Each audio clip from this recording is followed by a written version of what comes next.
So this week in news that sounds like it's from an Onion article, but it actually is real. The Houston Independent School District will be eliminating libraries and turning them into detention centers for troublesome students. We'll be discussing why that's a terrible idea and how it fits into the broader conservative push for changes to the education system here on the left wing.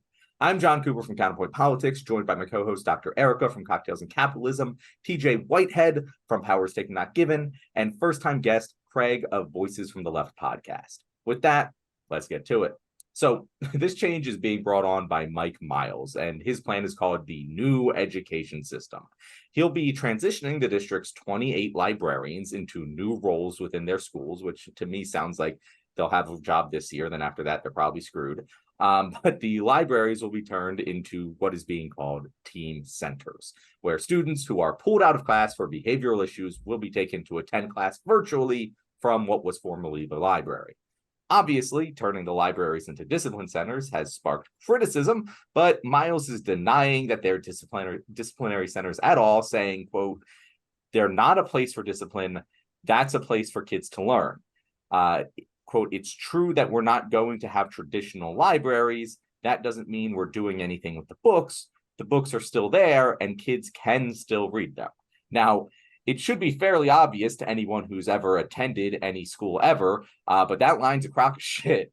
The place where kids who are sent to the place where kids who are misbehaving are sent is not a place any kid wants to go. Sure, the books are still going to be there, but no kid's willingly going to go there and do anything, let alone to get books. Deborah Hall, the founder of the Students Need Libraries and HISD advocacy organization, agrees, saying, quote, "During a lesson, if a student is disruptive, they'll be sent to the library, the detention center, and that sends such a terrible message about a place of learning. The library is a sanctuary, a safe place, a place to get help and to learn. Now they're turning it into something where a kid sits at a computer and watches his class from afar."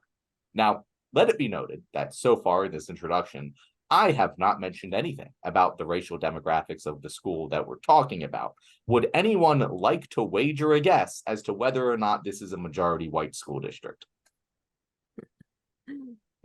I already know that it's not. Yeah, It's not. Yeah, no, it's not. It's not. It's a majority Hispanic school district. I believe it was like 60-something% Hispanic, 20-something% African American. And then, the rest is a grab bag. All of the schools around this one, by the way, are majority white school districts. But this one is the one who's changing their libraries into disciplinary centers. Now, I had a library. And we were having low attendance in the library. And what my majority white school district decided to do was turn it into a Starbucks cafe where kids start to come to get coffee. Kids, started using the library again after that. And that's how you incentivize, a good use of that space. They were like, well, the poor kids, the poor Black kids and Hispanic kids, they're not using the library anyway, so we'll just use it as a place to punish them. And it's like such a backwards form of thinking about education to me. Like, kids become how you treat them, and taking kids out of class has never been a productive disciplinary measure. There have been many studies on this. It's one of those things that it doesn't sound like a big deal. Like, you're like, libraries, do kids even use them? But like, they do, and they're important, and they can be so much more if you let them be. Erica, what were your thoughts on this? I mean, it's just atrocious. And like, the first thought that I had reading this, and I'm so glad that Craig brought this article to our attention. My first thought, though, was this is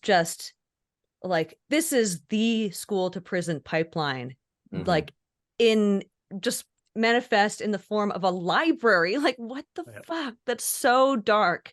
Trying to take a place that is supposed to open kids' minds, give them more opportunities, change their trajectory in life potentially by educating them, turning that into a place that is going to limit their opportunities in the future, going to make it so that they're more likely to continue to be punished by a system that just wants to send people of color through this prison system largely to profit through free labor, slave labor in the form of prisons. So when you start that early and you start plugging kids in through like a library detention center when they're just messing up a little bit in school. What that lays the groundwork for just the exacerbation of our over incarceration system in this country, and it's just appalling. It's almost like they had tried to come up with the most dystopian place to send the kids that that they want to put in the school to prison pipeline. Like, we'll put them in the library. Like, that's the worst possible thing. Greg, I know that this was your topic that you wanted to talk about. What, like, to you, what is the important part of this story? Well, yeah, so I echo Erica's sentiment about the, just basically to the prison pipeline. But a couple other things stuck out to me that make this like obviously nonsense. So like Mike Miles was brought in after the Texas Education Agency took control of the system because of poor academic outcomes. And in an effort to reform the low reading levels and standardized test scores, they decided to do this. So in an effort to reform low reading levels, we're getting rid of the library. We're getting rid of the library. So it's like classic. What better way to fix poor reading than to get rid of librarians and libraries? But I can't. That's just classic, right? And like if they really cared about fixing this issue, they would fund education properly. Allowing for better pay and benefits for teachers, better tools for teaching, and a supportive system for kids, right? Where they get them the help they need to get, if they happen to have actual behavioral issues that need to be addressed, other than they're just, being teenagers or elementary school kids, get them that help. And it's just, it's the party of personal responsibility, of course, ignoring that their behavior leads to negative outcomes. That to me is just classic, reactionary stuff, and classic Texas, to be honest. Yeah, totally. What do you think, TJ? Well, I'm afraid I'm having a little contrarian view on this, it seems. So I went to college to be a teacher. I got a teaching degree. I taught for a little bit. And I spoke with my girlfriend's mom when I saw this topic, and she taught for 25 years. And we had a similar view on this because I've seen this before. Like, this isn't something that I haven't encountered in the past. And it actually can be pretty beneficial if used the right way. I don't particularly care for the way the Texas school is setting things up, where essentially they're sending people to the library in lieu of classroom work. And like, these kids aren't paying attention in class or being disruptive in class. I struggle to believe that they're going to learn more watching it through a screen. That's not going to happen. That's not going to work. But a lot of schools over the years have done similar things like this in converting their libraries, because the librarians that run, the librarians run the libraries. Clever words, CJ. They're teachers as well. Like, they have teaching degrees as well, and so they can supplement and help out, or at least the teacher's aide is going to be in there. And one way that it could work is if you have a student who's like just being disruptive, or is just like causing distraction in class, you can send them there to kind of wind down. And that I've seen, and I spoke with her to confer about this, that does seem to help, but making it a permanent solution, I don't think is a good idea, because education is best when it's interactive, and removing a student who isn't cooperating well and then isolating them is the worst thing you can do. Also, you're isolating them with other students who are also disruptive, and that's not going to work at all. And one thing that struck me, you guys kind of touched on this, was I was fascinated reading that article where it kept talking about the books. It's like, what are we going to do about the books? Will children be allowed to check out books? And I was like, are kids checking out books? Is this a thing that's happening? I can't believe that's actually going on. And that's what made all these all the book bannings that the Republicans are trying to do funny to me. It's like, are kids really even doing that? Like, there's a lot more effective ways to learn than, you know, pulling out a hardcover, like a physical book and checking it out. So libraries themselves, like at work, I work at a community action agency here in Indiana. And we were talking just today, it's funny, we were talking just today about how libraries have shifted, like in general, away from like the book business to the community center business, because people aren't reading books anymore, myself included. Like I've read like 2 books in the last 10 years. So it's like, it's just not something that people do a lot. So I think it can work, but the measures that I saw in that article in, you know, keeping the kids away from their friends and watching the class through a screen, it is not going to be effective. I don't believe so either.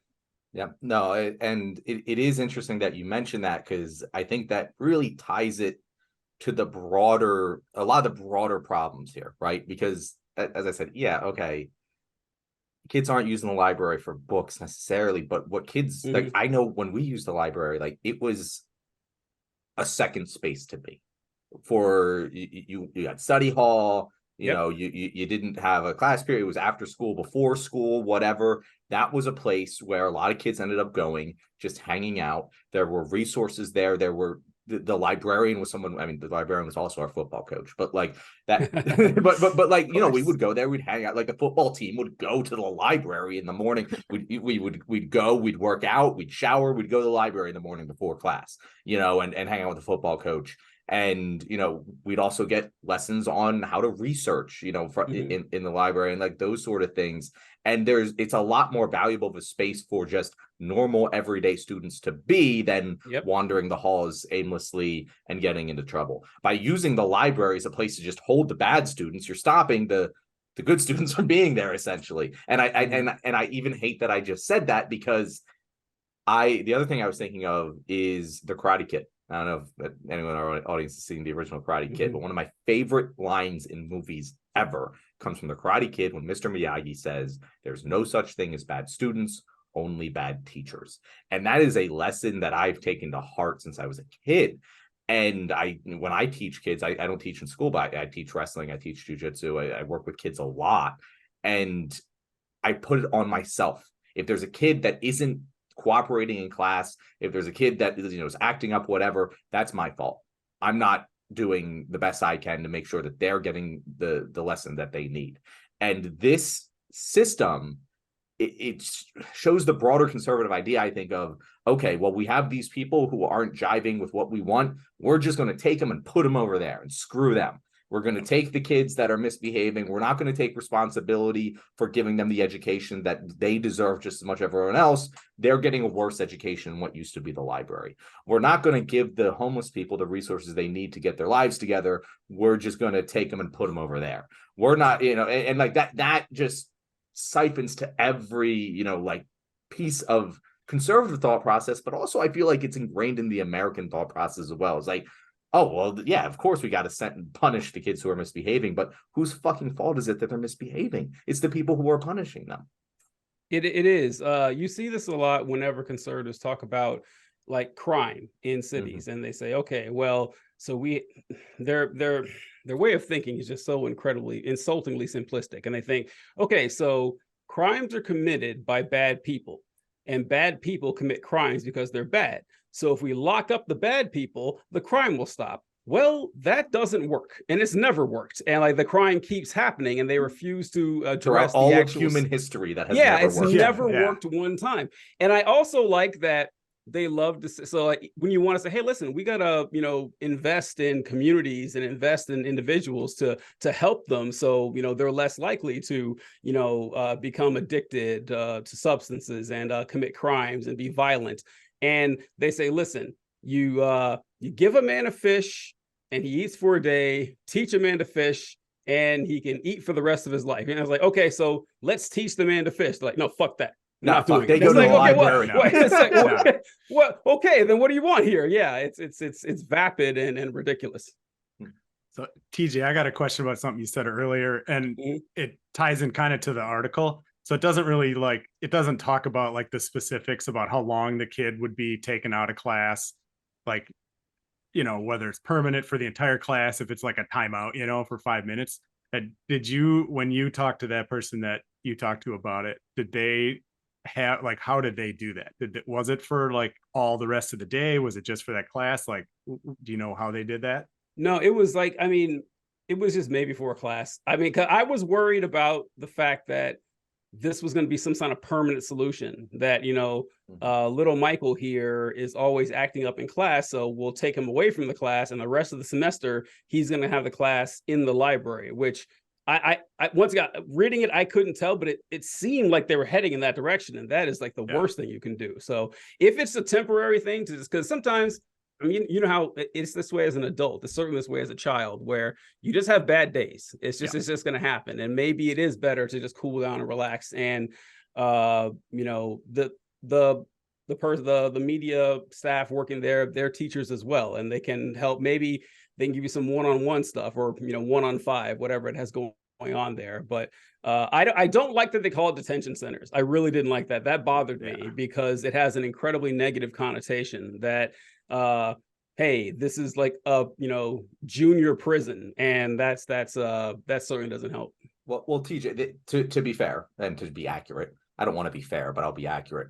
Mhm. They're not calling it a detention center. Oh, okay. It is a detention center, but they're calling it a team center. And like that is the official name for it. But here's the thing, like this is like the line of thought that like none of it makes sense, right? So if they were doing what you're doing, what you're saying that is beneficial, like take them out a class, whatever, that's fine with me too. I'm cool with that. You know, that can be beneficial, but then you don't need to repurpose the entire library for that purpose. If you're repurposing the entire library for that and you're moving staff around, this is much more of a permanent thing. And maybe maybe like it has to be longer and more violent, or else you wouldn't need to do this. And so like that's why it's like it's bullshit. Like, yeah, you can call it whatever, and yeah, they shouldn't call it a detention center because that's obvious. But even best case scenario where there's just so many students on any given day having behavioral issues that they can afford to use the whole library for this with just one day at a time. Well, there's bigger problems, bigger fish to fucking fry if that's your issue. But B, then it becomes then it's disciplinary if it's only for a day and people are regularly being sent there. And then it becomes the disciplinary center, whether you can call it the team center or not. It is the detention zone, you know, whatever you want to call it. And no kids will ever use the library for any productive purpose. Yeah. If like no one gets to use the library except for the kids that have disciplinary problems, that is an issue, because like you said, the library is an incredibly valuable resource. Like not the books. I'm very anti-book, but not the books, but like everything else in it does help out a lot. I'm very pro book, and I, I've read a lot of books in my days. I mean, I'm a horrible slow reader, but I do believe that there are kids out there, some of the nerdier kids, definitely, but kids who are going to do good things with their lives and probably be some leaders in different industries because they actually sat down and read books. I mean, some of the hackers out there are kids that just like found manuals about computers and just sat down and started reading them. Like I know some of these people who are just nerds from the get-go, and they are the ones doing great things with their lives. So I think this whole push to move away from educating the youth and towards punishing the youth and controlling them is such a dangerous shift. And it really shows kind of the broader Republican push to just abolish the whole Department of Education, abolish the whole education system in this country, dissolve everything that is making it so that we can be informed citizens who can engage in our communities and be productive citizens too, and instead, we're just moving towards this prison model, this for-profit prison model that we've developed, where we want to fill up the spaces so that these companies, get all the money that they want, And I did a whole episode about the Kids for Cash scandal in Pennsylvania, and about how these children were basically judges were making money, millions of dollars, by sending kids to these for-profit detention centers and stuff, and they had to fill them up with children. Like, this is just it's so insane. But like, if we're going to erode the educational basis of our schools and our libraries and things and replace that with just punishment, that is going to enforce class divisions in this society. It's going to make it so that, no, we don't have any opportunity to grow from one class to another. You're just stuck there, and you better start pumping out babies and get some, job in a, whatever, fast food chain or something like that, and just flip burgers for the rest of your life. But it's a self-fulfilling prophecy. If you think that these kids are bad and they need to be removed from class, then they're going to think they're bad and they need to be removed from class. And when you do that, they're going to have worse academic performance. They're going to be less likely to graduate high school, which means they're going to be more likely to turn to crime. They're going to be more likely to commit crime, more likely to go to jail, which is what the school to prison, part of what the school to prison pipeline is, exactly what you're saying. But that can be fixed. Like that can be reversed. If instead of getting rid of the library and turning it into a detention center, we invest more resources. And by the way, we're only doing this in the school that's majority minority. We're not doing this in the white school districts. I wonder why. But like that's how you succeed. Like, look at what the good schools are doing and just do that instead of giving different because like it's not like the kids were born to be worse behaving. They were molded into that by the school district that is now punishing them for what they turned them into. It's a self-fulfilling prophecy, and as long as we continue to punish wrong behavior instead of fixing the root causes of it, we will always have crime, we will always have bad students, we will always have these problems, and they will never go away. Absolutely. Just a couple other things about that. So this Mike Miles, he was the superintendent for Dallas Independent School District before this, and he was brought in for the same reason, because they had poor test scores, and he did whatever he did there, and it didn't help. So they already know that this guy they already know this guy's full of shit. Like they already know it, and they're putting him in charge anyway. So it's like it's almost like they want the prophecy to be self-fulfilled. Yeah, exactly. Like that's the point.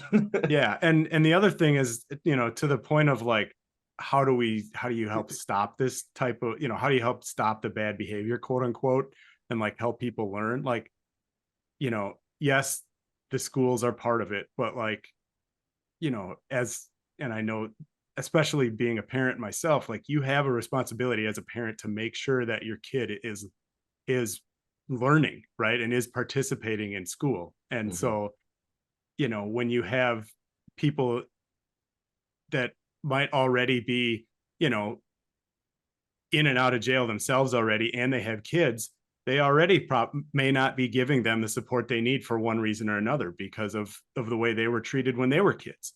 So it's like that in and of itself can't be overlooked. That like the saying, it takes a village, that's true. At the very least, the parents need to be engaged in their child's education for it to be as successful as possible. You can't just send your kid off to school and say, go, it's the school's responsibility to teach you how to, become a billionaire. Like, that's just not how that works. Yeah. Like that is an excellent point, because, a lot of times we point to the fact that schools are funded by property taxes, which is stupid. I mean, there's no reason that it has to be that way. And so, wealthier neighborhoods have a lot of money to spend on schools. But I found out years ago that at least in a lot of big cities, Indianapolis, where I live, is one of them. Indianapolis Public Schools, very poor performing schools, like, getting C, D grades all the time and everything. But per student, the Indianapolis Public School spends more on their students than like the affluent high scoring schools. So just throwing money at it does not solve everything. And what you said there, Craig, it is there, because like it doesn't matter how nice your school is. If the kid goes home to a shit home life, it's not going to matter. Like, it won't. I mean, well, it'll matter a lot less than if you have a stable family and you know that you're going to have food to eat. I when I became a recruiting dude out here in Indianapolis, I I'd only met one high school dropout in my life. And it was my mom. She dropped out of high school, a long time ago, but I forgot, that she dropped out. But since then, I never knew any. And I met them all the time working out here. And a lot of them was like, listen, we needed money. Like the family needed money. And I'd rather work than go to school. It made more sense. Like, why bother spending all this time at school when I'm just going to end up in the same job anyways? Okay, it does make sense. So that's where the social the social work comes in, and making sure that the community is strong, because the school can't do it all by itself.